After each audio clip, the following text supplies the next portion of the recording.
آه، لما جه جوزمان طبعا هو جه يوم الاربعاء، دخل طبعا مستشفى العجوزه بتاعت الضباط.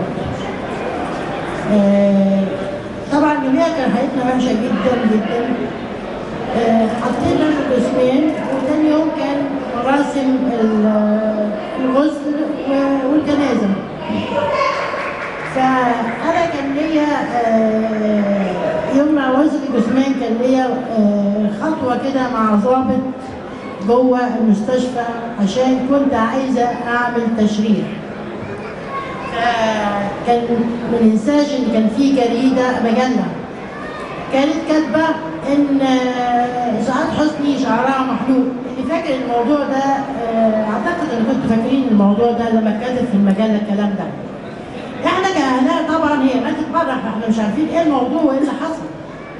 يعني ازاي شعرها محلوق بطريقه بنوس زي ما قالت كده الفنانه سميره احمد في الاعلان.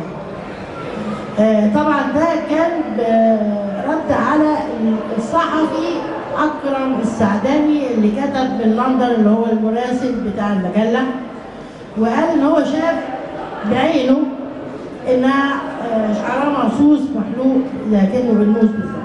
ده تعبيره هو كان كاتبه كده في المقاله.